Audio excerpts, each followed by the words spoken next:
series of basics of software defined radios and practical applications. We were discussing power amplifier assembly, its parameters, its efficiency and the distortion it introduces. So, today we will discuss the reinduction techniques for nonlinear distortion. Apart from the nonlinear distortion, power amplifiers, especially the solid state power amplifiers, they also have memory effects.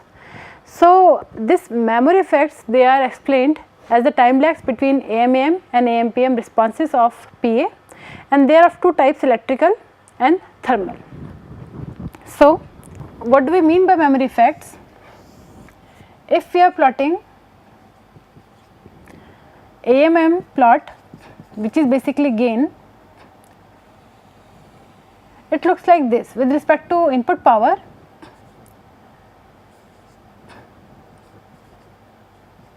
the gain is constant for some time and then it starts dropping, and this is we call AMM. Now, for the AMPM with respect to input power, output phase minus input phase, it also is constant for some time, and then after that it either reduces or it can also expand depending on the devices you are using, MOS kind of system, LD MOS, etc., or the GAN. Now, this is simply the definition how they are defined it, and if you see here, there is a one-to-one relation. For one input power, there is one output power, output gain and output phase. When we have memory effect in the system, the output is not only function of one single input, but more than one input. It means we will have some more points which are scattered around its mean value. So, this is how it will look, many curves nearby. Towards the noise, they are more noisy, and when you go to peak, they become little bit narrower. So, this effect, when the output is a function of more than one input, it is called memory effects. It is of two types, electrical memory effect. These are produced by poor gain and drain decoupling in FET, and base and collector decoupling in BJT at lower frequencies. This kind of memory effects, they cause the distortion of envelope currents and result in intermodulation product asymmetry. So, in time domain, when you plot your AMM AMPM diagram, you can see your memory effects. In frequency domain, suppose these are your two-tone signal at frequency 1 and frequency 2, and you have IMDs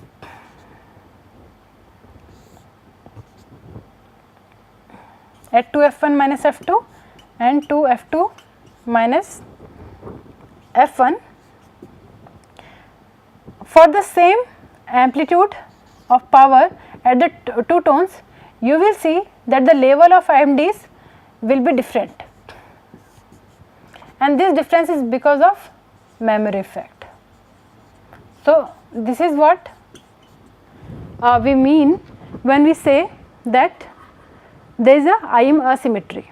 Normally, it is considered that the class AB PA has more significant memory effects than class A, because it has reduced conduction angle, and these are called frequency dependent envelope impedances, and because of that frequency dependent memory effect, which you can see in frequency domain.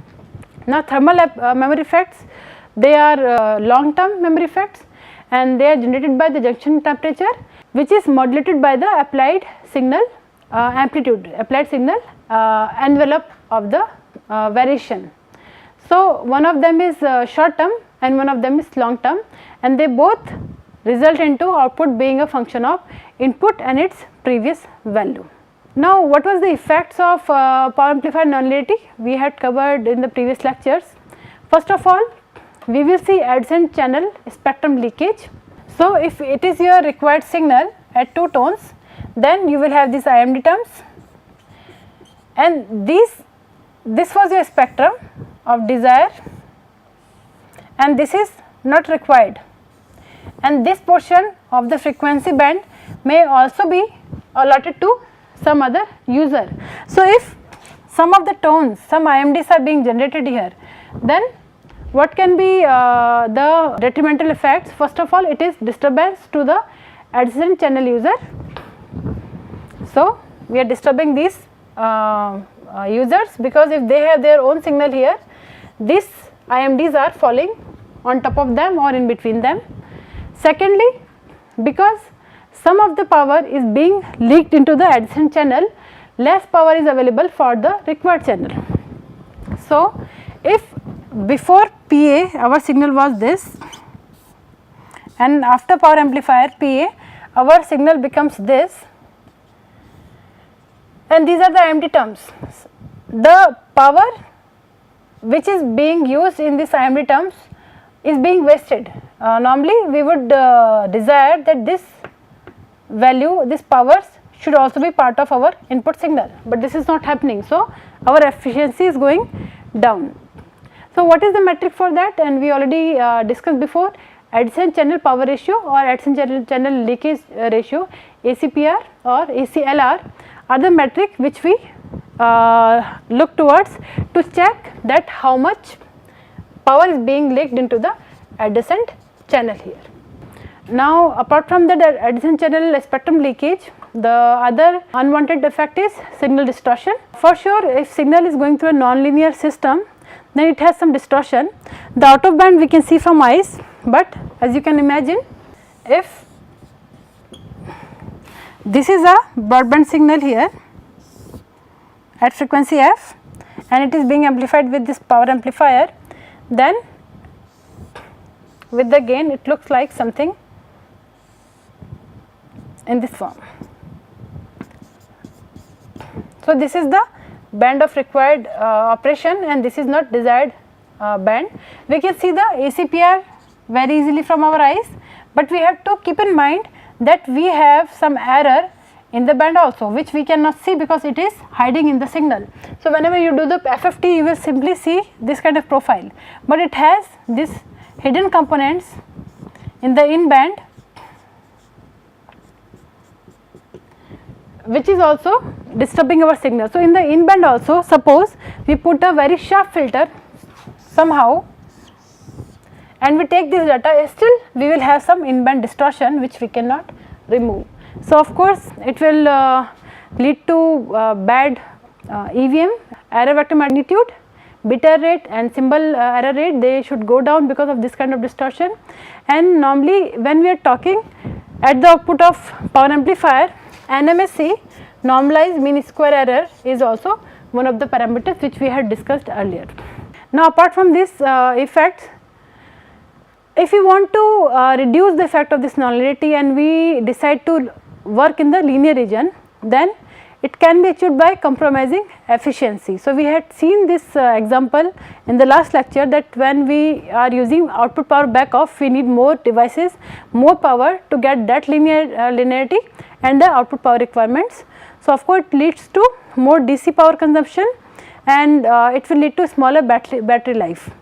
So, for sure we require some techniques which can linearize our power amplifier so that we can avoid all these unwanted effects. So, to start with the linearization technique, first of all we need some models so that those models can be ported in a simulation environment and you can study the effect of amplifiers and you can find the way to combat the effect of this nonlinearity.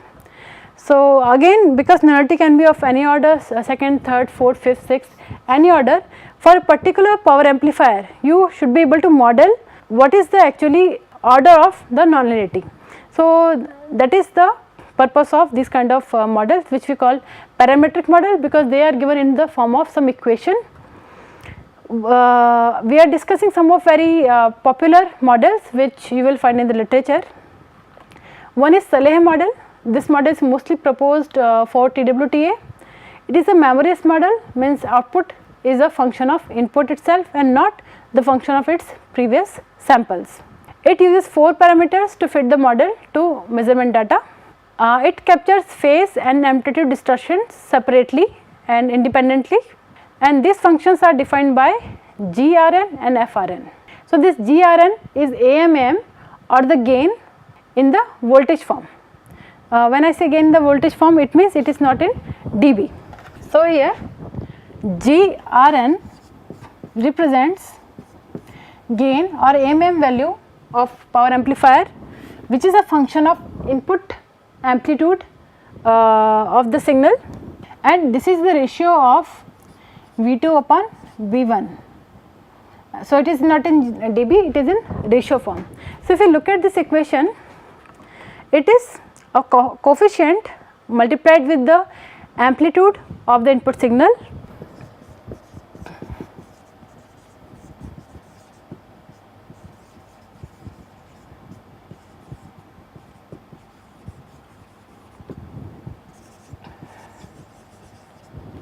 and divide by 1 plus second coefficient into squared of this amplitude of input signal. Similarly, phase also have similar kind of expression, with the exception that in the numerator instead of Rn it is using R square n. So, this structure has been given by researchers named Saleh, that is why it is called Saleh model, and he found that this kind of structure can fit TW properties in a sufficiently accurate way. So, these alphas which are related to the AMM characteristics and this betas which are in the denominator of this AMM and MPM characteristics, they are called model parameters. So, one step is to get the data from the input and output of the amplifier. Once you have your output and input, then you calculate your gain values by V2, which is the V output amplitude divided by V input.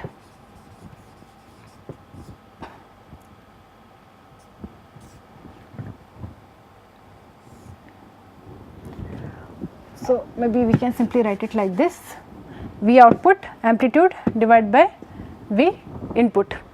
Now, similarly, you calculate your FRN based on the given data as phase of V output minus phase of V input. Now, we make a table with respect to Rn, we put values of GRN and FRN.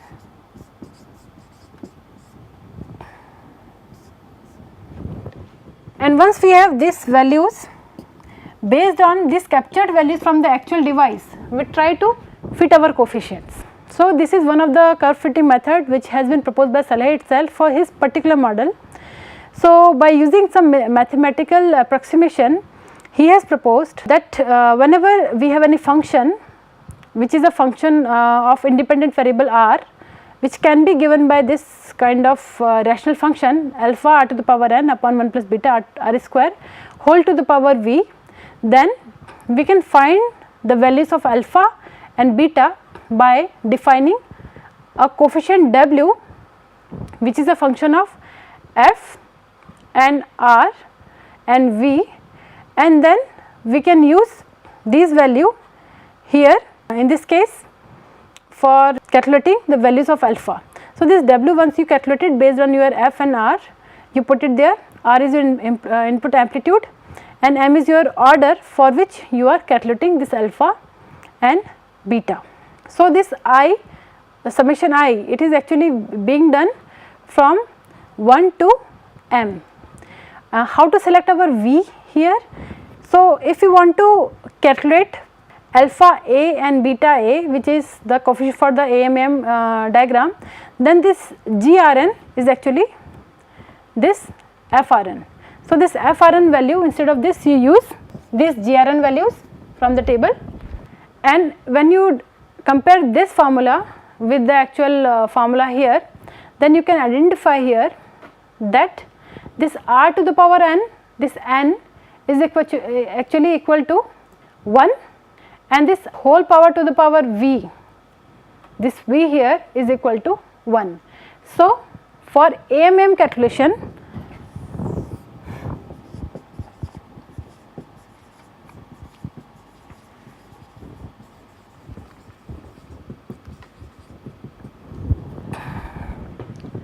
we are having n equal to 1 and v equal to 1 in our formula of capital Fr. So, n and v is equal to 1, we can put that value here. This f is capital F here will be this g value from this table, and we can calculate different number of samples, different m values. So, suppose we have 10 samples,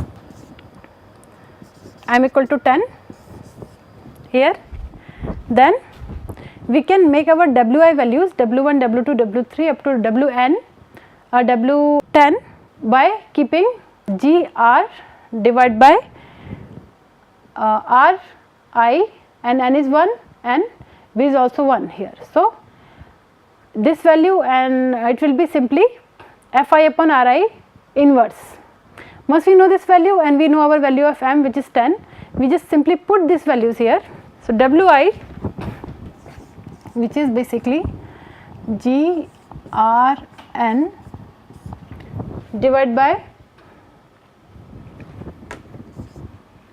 r I inverse. For AMM calculation, we put simply those values of w here in this expression and calculate our alpha A and beta A. For AM PM calculation,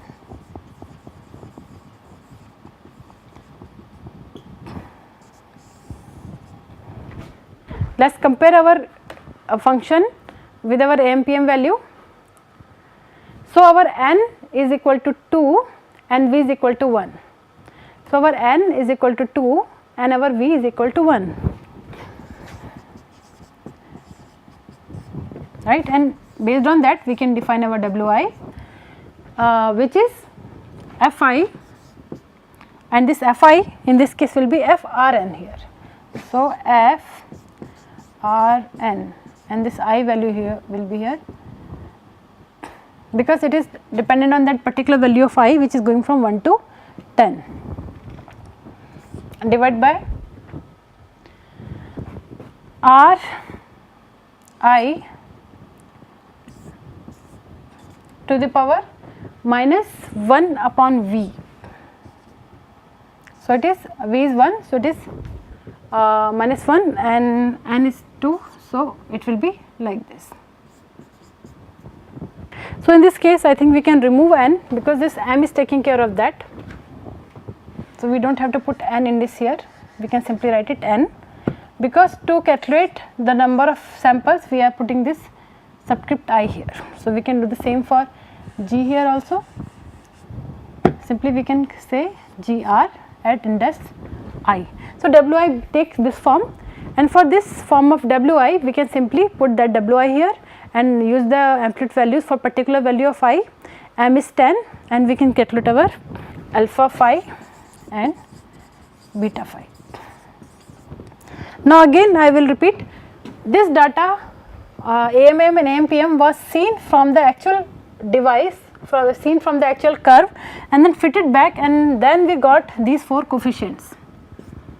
So, these 4 coefficient will provide us the AMM and AMPM value as long as we are providing any input data to this one. So, now we can say these models are the parametric models which will be able to give us the amplitude and the phase values of any TWTA of that particular TWTA for which we have defined our alpha A, alpha phi, beta A and beta phi. Similar to the Saleh model, RAF has given another model. Basically, it focuses only on the gain distortion. So, it does not cover the phase distortion. So, general expression for the AMM conversion is given as GRN, which is the gain with respect to input signal amplitude, and if you see here it has input signal amplitude here, and apart from that it has OSAT, which is the output saturation level.